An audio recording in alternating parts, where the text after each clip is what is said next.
Section 4. You will hear a lecture about how to choose flooring materials. First, you have some time to look at questions 31 to 40.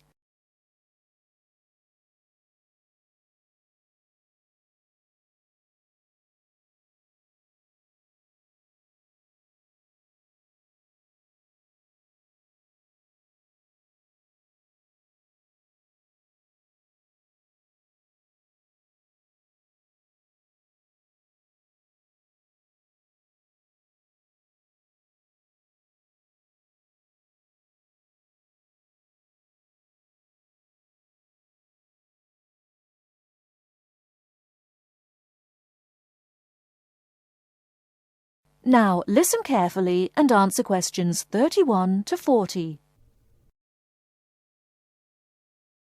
We've been talking about choosing building materials in the last week. Now, a great many factors influence the choice of building materials. You can't make a house of cards, right? And people who live in glass houses and all that. Anyhow, today I'd like to say a few words about flooring. Some artificial materials can be used, like plastic for instance, which offer mixed blessings when used as a flooring surface. On the one hand, plastic is cheaper than nearly any other alternative, short of bare ground. Plastic also does not warp like wood. On the other hand, the best that can be said about plastic is that it looks like wood or stone. However, it cannot replace the real materials. As I have mentioned, I'm fixing up a new house. The decorator my wife hired told me plastic does a great job of looking exactly like plastic. Besides, it scratches easily, fades or discolours, and starts cracking within a year or two. So, if you're fitting out a sleazy hotel or plan to live in a trailer park, go with the plastic. Really though, for all intents and purposes, this leaves us with wood or stone as choices for flooring. Stone and wood are alike in at least one respect. Both go through processing before they can be put to use. Since few of us cut our own lumber or quarry our own stone, this is not perhaps a pressing concern. Still, do-it-yourselfers would do well to remember to buy only properly seasoned wood. Unseasoned wood warps, and a warped floor quickly becomes firewood, and its owner quickly becomes poorer. Likewise, except for dull-hued materials like slate or sandstone, most stone floors are polished before installation. The choice goes well beyond just wood or stone. Each type requires many further considerations. A few special remarks are called for when considering wood. For example, as always, aesthetics, personal taste and layout all play roles, as well as the type of house or room. Oh, and certainly don't forget the cost. When it comes to cost, a rule of thumb is that the softer and less exotic the wood, the lower the cost. In the US, for instance, pine is both ubiquitous and cheap. Mahogany is imported and exorbitantly expensive. If you're on any kind of budget when remodeling, it's really helpful to remember to go for the softer woods. Aside from cost, there are still lots of different factors that are important in choosing the best flooring for the job. Continuing with the example of wood, one must consider the effects of each type of wood on the mood of the room. When selecting the best wood to use, particular attention needs to be paid to its grain patterns, texture, and colour. In rooms where relaxation or deep thought is the aim, say bedrooms or the study, dark, strong-grained woods are the rule. Here, the grain ought to match the furniture for a feeling of homogeneity. In rooms where activity and motion are typical, the dining room or living room, lighter, finer-grained lumber is more suitable. In such a setting, the wood grain might be useful in offering a contrast to the furniture. This leads to a feel of subconscious excitement in keeping with the room's function. In either case, though, consult a decorator. It is a decorator's job to know what materials to use to fit the function of the room. Though some things about putting together a room are subjective and based on one's individual taste, materials appropriate to a room's function are much more straightforward. A decorator takes the needs of the customer and uses a mathematical formula rather than subjective words. Since feelings vary from person to person, verbal descriptions of wood types tend to be ambiguous. You want the wood you select, not something approximate.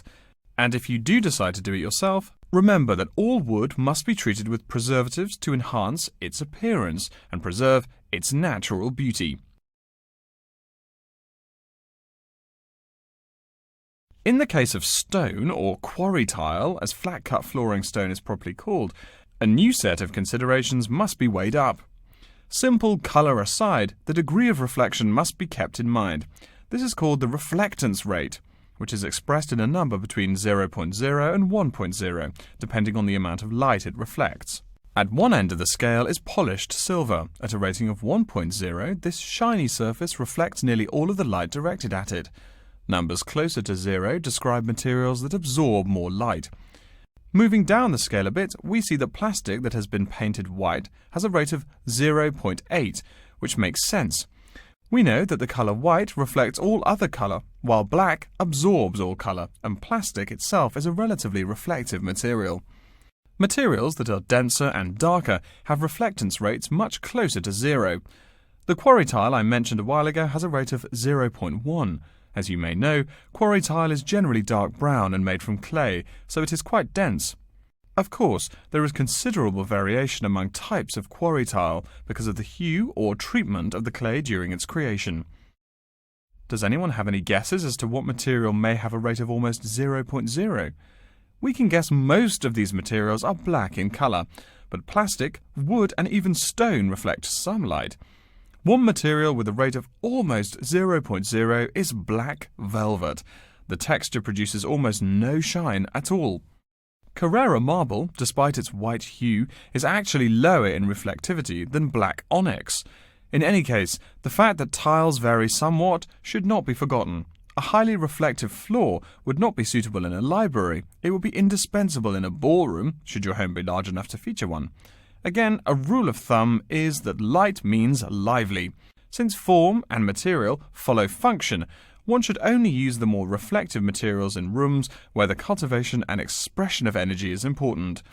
Bear in mind, too, that most types of stone cost more than all but the rarest of wood. Of course, there is no reason why some rooms of a house should not feature wood floors or other stone tiles. You can even mix the two. A room with wood panels on the walls can have a beautiful stone floor. My bedroom has white birch walls and a light blue slate floor. The place looks like a Russian hunting lodge. Remember though, go with what feels right for you. Good taste and the laws of interior design are the homeowner's servants, not his master.